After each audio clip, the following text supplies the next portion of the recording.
fantastic panel discussion. Got amazing people on the call tonight. So I want to start off by asking each of you to introduce yourself and briefly talk about why representation really matters to you personally.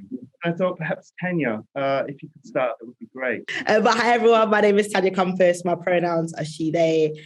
I run an organisation called Exist Loudly, which supports Black LGBTQ plus young people. And outside of that, I also do consultancy work and work alongside brands and PRs and help their work become a lot more reflective of the LGBTQ plus community and specifically with young people. So through my work with the charity sector for the past 7-8 years, I've become a specialist within youth engagement, and it kind of comes to show with the amazing things that I do with my young people from various different communities, but specifically Black LGBTQ plus. And for me, representation matters because I see directly the impact it has when you don't see yourself reflected in the media and you realize how much power brands, the media, etc., have in reflecting people and not necessarily seeing people reflected directly in, oh, this is me there, but it's the potential of who you can be. And I think that the media and campaigns specifically has the potential to spark conversations that are growing as a place for growth for so many people and for myself. If I saw somebody that looked like myself when I was younger, reflected in the media, it wouldn't have taken me until my mid-20s to become confident who I am now, because I would have known it's okay, as opposed to trying to become society's view of a woman by a base of what we saw, on TV. So yeah, that's why it's really important for me. And I'm super excited to be on the talk as well. I'm excited to talk with all the other panelists as well. Amazing, thank you. Zehra, can I pass over to you too? Yeah, sure. Hello. Hi, everyone. I'm Zehra. I work in insights, consumer insight at Meta now. And really sort of a lot of what I do is around how we can remove bias from understanding audiences. I also am the co-chair of the D&I Council there too. And I think, similar really in terms of why representation matters, you are what you see. And I think it's shocking that only 7% of the UK population feel represented in the advertising they see. And that has to get better, because that means you've got invisible audiences. And also, even worse, you have people who are not being represented in the right way. Media can perpetuate stereotypes. So I'm really passionate about this because I think we all have a responsibility to make that better, and surely we can do better than 7%. So yeah, that's why it matters to me. That's what we're here to do. And Efrain, if you could introduce yourself, your role, and talk about why representation really matters to you personally as well. Yeah, sure. Yeah, thank you for having me. And I'm Efrain. I'm the D&I director within the Marketing Excellence Group at Reckitt. And so for me, I believe advertising and marketing can influence culture. And I would like to do my part to make sure that that influence is positive. And so that's why representation and positive portrayals mean a lot to me personally. And so I'm glad to be here with all of these great minds to discuss such an important topic. Yeah, it's great. It's great to have you. Great to have you join us. Thank you. And Stephanie, can I throw to you? Yeah, hello. Hi, everyone. I'm Steph Matthews. I'm the Senior Business Director at Creative Equals.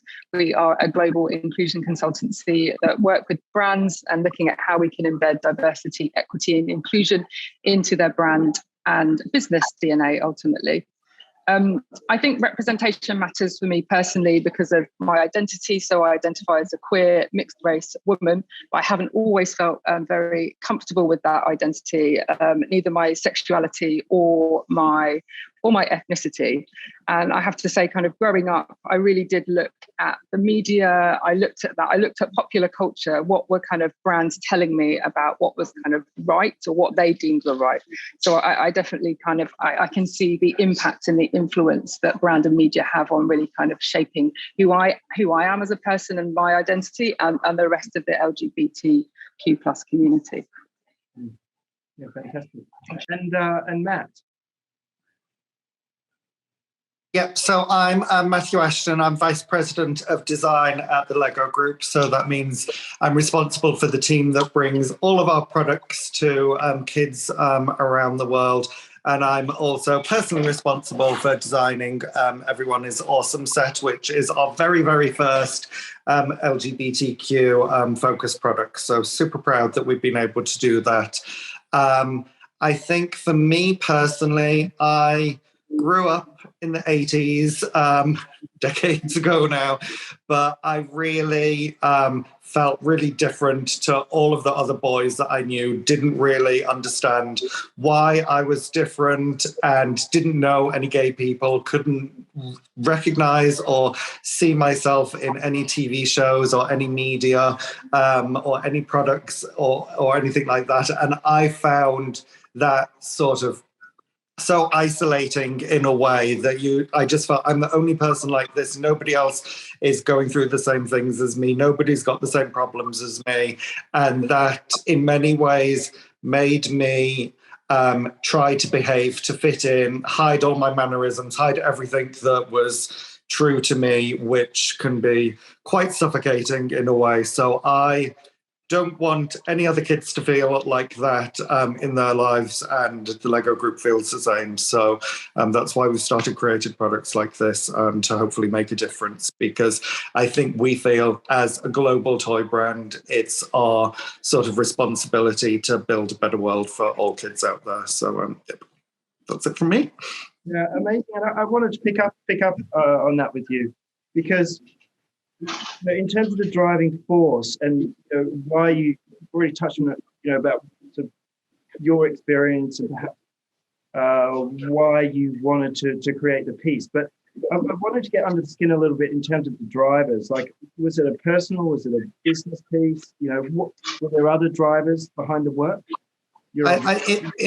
Yes, it was a real combination of things. Of course, over the last few years, the world has been not the most pleasant place, with a lot of problems for everybody to deal with. So as a brand, we were looking to ways that we could help teach kids and our fans sort of messaging and lessons around empathy and understanding each other and all of that kind of stuff. At the same time, we actually had a big corporate offsite where all the leaders within the organization were taken away, and we had to do a lot of soul searching and find some sort of personal missions for ourselves that we felt that we could make a difference both in the organization and for the world. So that really highlighted to me that I've had such experiences in my life that I don't necessarily want anybody else to do. I'm one person in a position that is actually able to do something about that. So I actually created this product myself as just a reflection of me on my desk. And while all of these conversations were going on, I just went to management and I was like, look, I think we've got the perfect product that can send such a powerful message, and I'd really like us to find a way to launch it.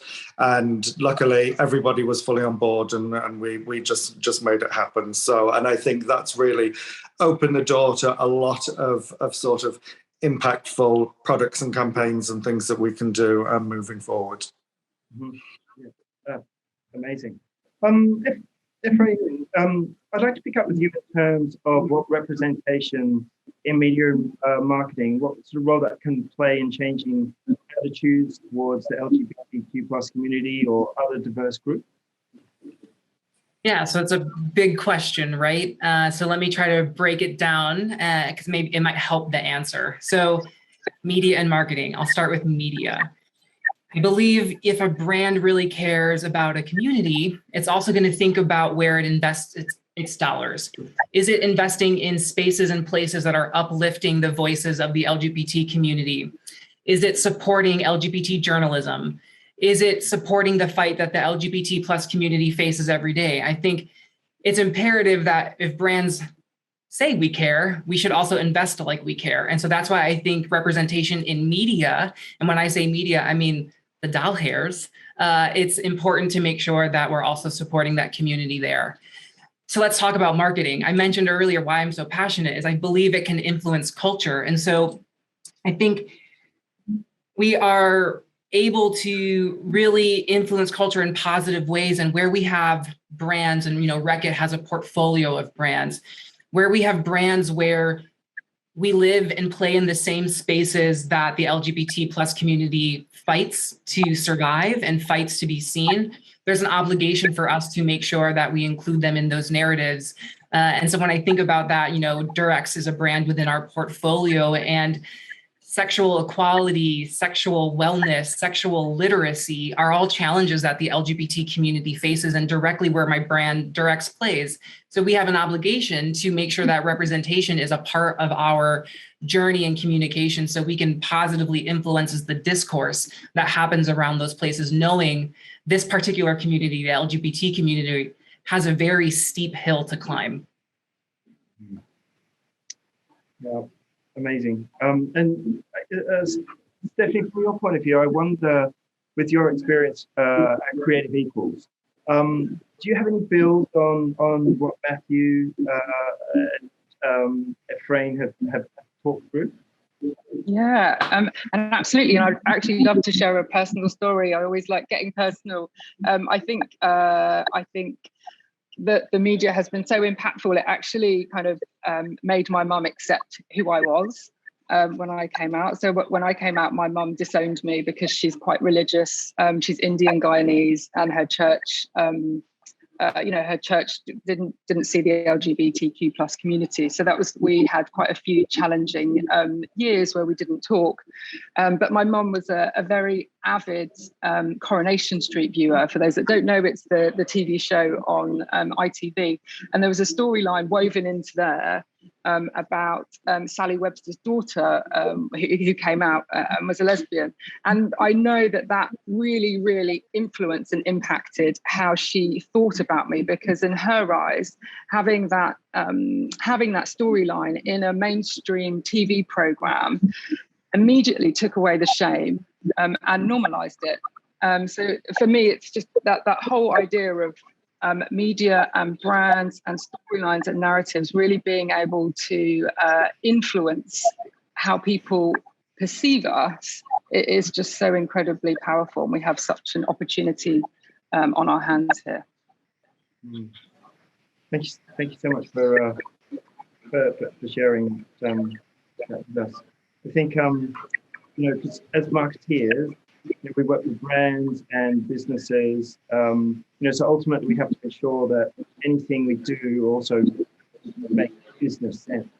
And Zehra, I'd like to pick up with you, about how positive representation might help businesses. Yeah, absolutely. I mean, I think, ultimately, I think a couple of things. It comes down to the fact that when you are representing an audience effectively and powerfully and empowering them, you will always have, greater levels of affinity with that brand as a consumer. And of course, that will build, that makes business sense too.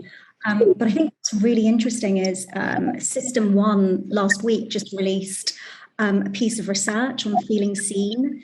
And it highlighted that it was a piece of research on Black representation in advertising. And it showed that not only does that Black representation on advertising build affinity with that audience, but actually representing minority audiences unifies everyone. And I think that's really important. I think, being much more representative within your advertising is incredibly powerful for the audience you're speaking to and representing, but it unifies all of us. It makes business sense, and it drove a greater emotional response across all audiences. It drove great business results as well, to your question. And I think, there are a couple of other studies that have highlighted that, like the Deloitte work as well. It's the right, fundamentally, it's the right thing to do. We need people, all audiences need to feel seen, and it makes business sense. Yeah. Tanya, do you have any builds there? Yeah, no, I agree a lot, because I think at the end of the day, the way the advertisers moved, because outside of doing Exist Loudly and outside of doing stuff around like non-profit world, I also work within social media as an influencer, and I work with brands. So I see the money they have for, the very corporate agenda, and I also see the money they quote unquote offer when it comes down to their, altruistic, anti-racist, pro-LGBT agendas. And I think the reality is that I can see the difference between the organizations or the brands and the PRs that take time to really build an authentic, just an authentic engagement with the LGBTQ plus community. And you see those that don't care and do it because they feel like they have to. And I think at the end of the day, we all know that the corporate agenda is there. You know, you want to make money, you need to make money, you have a business at the end of the day. But the way that things are changing and kind of the conversations have shifted now, we're not looking at, it's not just product that sells now, it has to be purpose. We've moved down into a purpose-filled kind of advertising. You see it when it's done wrong, and when it's done wrong, it crashes and burns, and it will set your company back however long. And when it's done well, the impact lasts far beyond that one specific moment of Pride or Black History Month, whatever it may be. And so many of these organizations don't want to invest the time, resources, or capacity into hiring like PR. If they got a PR company, are they hiring a PR company who actually has a track record of engaging with LGBT people, of having a diverse staff membership, having diverse clients and things like that? Do they? Maybe not. You have to look into so many different layers of it, and you see where voices have been missed. And it's either like you do it authentically, or you just become another brand that slaps a rainbow on a t-shirt and we forget about it. And we need to move beyond that. And I think luckily with Exist Loudly, where, as I said, where I've been able to bring together my two worlds, it meant that in the June just gone, so for the summer just gone, I had a partnership with ASOS, which I still have now, Exist Loudly. And essentially, I've got very strict rules when it comes down to engaging with brands with Exist Loudly. It's very like a long list. They have to sign a contract with like, this is how we work. And it means that we work in a way that doesn't sell trauma. There's no trauma porn. It's narratives that matter to our community, and it's building campaigns that are based around things that matter to our community, not by teaching, quote unquote, teaching cis heterosexual people how not to be homophobic, because that's all it's always kept at a bare minimum, and the conversation doesn't branch beyond the bare minimum, beyond teaching people about identity. But if people wanted to know that, they would have already Googled it. So it's more about inviting people into our conversations. And you know, when it came to the partnership, it meant that I said to ASOS, okay, well, I need to take control of the whole campaign. And that literally meant that when it came to shooting the campaign, I hired Black LGBTQ plus people throughout the whole board. And even the one layer where we, you know, videography, we're like, okay, we couldn't get a videographer. So I was like, instead, then you have to get a young Black LGBT videographer, and he has to be able to be shadowed on that day. And the campaign was incredible. The campaign's impact was truly phenomenal. And even then, it wasn't just the campaign, it was donations, not just to say, oh, here's money and go off of it. I've created a program for it, and a program that's going to last far beyond. And it took a lot of uncomfortable conversation with ASOS. It took a lot of time, and they invested that time into myself personally as an individual, into the organization, and into my young people. And that is when it's done correctly. Whereas so many people are yet to even take the time, and it all starts with one individual and organization. And I said at ASOS, the person that worked with CSR is incredible. And not one that he's not someone that says, oh, I've read every listing of all the anti-racist book they've read over summer. She's just a real person that just cares. And that is what created the conversation and created the relationship that I've got with them now, which created an incredible campaign. And I'm hoping that things will shift, but there's a lot of growing to go, and it all starts with the individuals within the teams. And I think people need to look inside first before they start trying to create an outer image, because if it's not authentic, we can read right through it. Yeah, amazing. And I think that's a really great place to wrap up. We're almost at time, and thank you all for joining us. We're continuing the conversation online, so please do throw us questions, comments online. Thank you. Thank you. Thank you, everyone. Thanks.